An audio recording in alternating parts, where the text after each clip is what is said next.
எங்க கஷ்டம் கொஞ்சம் குறையுமே அப்படின்னு ஒரு ஆசையில தான் கொடுத்தாங்களே தவிர நிறைய வந்து குமியுன்ற ஆசையில யாருமே கொடுக்கல.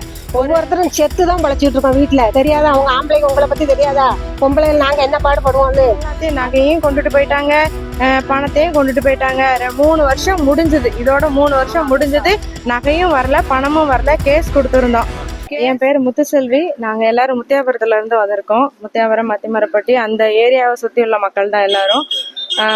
ஒரு 2 வருஷத்துக்கு முன்னாடி கவிதா என்ற சுப்புலட்சுமி அப்படின்றவங்க வந்துட்டு அவங்க கஷ்டப்பட்ட மக்களுக்கு உதவி செய்யற அப்படியே லாயரு, ஜட்ஜு, டாக்டரு இந்த 3 பேரும் சேர்ந்து அவங்க ஜிஎஸ்டியா அது என்னமோ வரி கட்டுவாங்கல்ல, வரி கட்டுற அமௌண்ட்டா ஏழை மக்களுக்கு, லயன்ஸ் கிளப் அவங்களையும் சேர்த்து அவங்க வரி கட்டுற அமௌண்ட்டா ஏழை மக்களுக்கு உதவி பண்றோம் அப்படின்னு சொல்லிட்டு எல்லாத்தையும் சொல்லியிருந்தாங்க.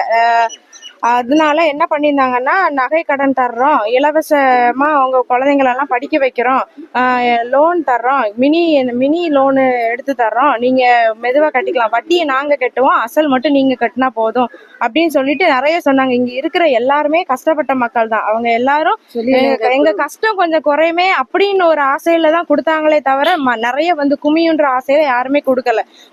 ஒரு பவுன் நகை கொடுத்தோன்னா உங்களுக்கு 2000 ரூபாய் தருவோம், அந்த ஒரு 20 நாள் கழிச்சு அந்த நகையை நாங்க திருப்பி தந்துருவோம், அந்த எங்க கிட்ட இருந்து வாங்கின நீங்க 2000 ரூபாய் நீங்க திருப்பி தர வேண்டியதில்லை, நகைக்கான வட்டியும் நீங்க கட்ட வேண்டியதில்லை அப்படின்னு சொல்லிட்டு தான் எங்கிட்ட வாங்கிட்டு போனாங்க. அப்படியே ஏமாத்திட்டு போயிட்டாங்க. மினி லோனும் எல்லாருக்கும் எடுத்து கொடுத்தாங்க. எடுத்து கொடுத்துட்டு அதை என்ன சொன்னாங்கன்னா, உங்கள்கிட்ட நாங்க பணத்தை அனுப்பிடுவோம், அந்த பணத்தை நீங்க குழுவுல போடணும், குழுவுல இருந்து உங்களுக்கு நாங்க தருவோம், நீங்க தந்ததுக்கு அப்புறம் நீங்க அசலை மட்டும் கட்டுங்க, வட்டி கட்ட வேண்டாம் அப்படின்னு சொல்லி சொன்னாங்க. குழு பேர் வந்து செலியானங்க அப்படின்னு வந்து சொல்லியிருந்தாங்க. அப்போ எல்லாருக்கும் லோனும் வந்தது, லோன் எல்லார் கைக்கும் வந்தது. எல்லாரும் கையில இருந்து அந்த குழுன்னா சுப்புலட்சுமி என்ற கவிதா அந்த லேடி கையில தான் கொடுத்தோம். அந்த லேடி குழுவுல போட்டுட்டு தாரோன்னு சொல்லியிருந்தாங்க. அவங்க தரவே இல்லை. எல்லாத்தையும் நகையும் கொண்டுட்டு போயிட்டாங்க, பணத்தையும் கொண்டுட்டு போயிட்டாங்க. 3 வருஷம் முடிஞ்சது, இதோட 3 வருஷம் முடிஞ்சது. நகையும் வரல, பணமும் வரல. கேஸ் கொடுத்துருந்தோம். கேஸ் போய்கிட்டே தான் இருக்கு. கேஸ முடிச்சிட்டாங்க, வாய்தா மட்டும் போய்கிட்டே இருக்கு. எங்களுக்கு இன்னும் நகையும் வரல, பணமும் வரல.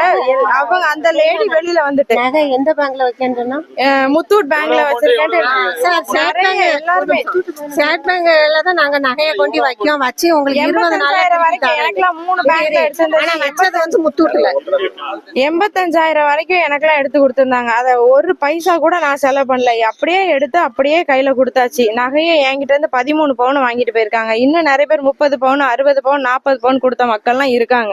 எல்லாரும் வந்து நமக்கு கஷ்டத்துல உதவி பண்றாங்களே அப்படின்றதுனாலதான் இருக்கிறத எடுத்து கொடுத்துட்டு, சரி ஏதாவது பிள்ளைகள் படிப்புக்கு செலவுக்காக வீட்டை கட்டிக்கலாம், பிள்ளைகளுக்கு கல்யாணம் பண்ணி கொடுத்துக்கலான்ற ஒரு ஆசையில தான் கொடுத்தாங்களே தவிர சொத்து வந்து சேரும் அப்படி இப்படின்னு சொல்லி யாருமே கொடுக்கல. கஷ்டப்பட்டவங்களுக்கு உதவணும்னா எல்லாரும் ஐயா யாராவது நமக்கு உதவி பண்ண மாட்டாங்களான்னு வருவாங்க.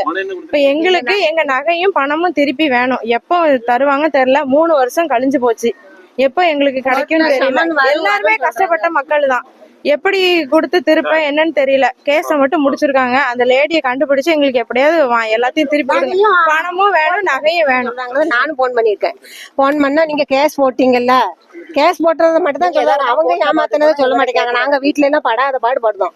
ஒவ்வொருத்தரும் செத்து தான் பழச்சிட்டு இருக்கோம் வீட்டுல. தெரியாதா அவங்க ஆம்பளைங்க உங்களை பத்தி தெரியாதா? பொம்பளைங்க நாங்க என்ன பாடுபடுவோம்னு அவ்வளவு கஷ்டங்களை நாங்க அனுபவிச்சுட்டு இருக்கோம் சார். தெரியாம கொடுத்துட்டோம். இப்ப நீங்க இப்படி பேசுறீங்க, உங்க வீட்டுல நீங்க எப்படி எல்லாம் இருப்பீங்க? அந்த அவ்வளவு வேதனை எங்க இருக்கானே தெரியாது சார். இதுவரை அவன் எங்க இருக்கான்னு தெரியல. போன் பண்ணாலும் எடுக்க மாட்டேங்காங்க. நீங்க கோர்ட்ல கொடுத்துறீங்க கேஸ். சரி அவங்க ஒரு ஆறுதலா 2 வார்த்தை சொல்லுவாங்கன்னு பார்த்தா அதுவும் பேச மாட்டேங்காங்க. எங்க இருக்காங்கன்னு தெரியாது. ஆனா வாய்தாக்கு வாரான்னு சொல்றாங்க. எங்க வாராங்களா என்னன்னு கோர்ட்ல வந்து கூப்பிடுறேங்காங்க. சமன் வருமா கேட்டா சமன் வரும், நீங்க சமன் வந்தப்புறம் வாங்காங்க. சமனையும் காணோம், ஒன்னையும் காணோம். நாங்க 3 வருஷம் நாங்க சர்ச்சிட்ட வாங்க, நான் கொடுத்தது இவட்ட சர்ச்சி தருவாங்கன்னா நாங்க சர்ச்சிட்ட போய் கேட்க முடியுமா? அப்ப சர்ச்சை எங்களுக்கு சொல்லுங்க, நாங்க அவர்கிட்ட போய் பேசுறோம். பிளே ஸ்டோர் மற்றும் ஆப் ஸ்டோரில் இருந்து பாலிமர் செயலியை QR கோடு மூலம் பதிவிறக்கம் செய்யுங்கள். செய்திகளை உடனுக்குடன் பெறுங்கள்.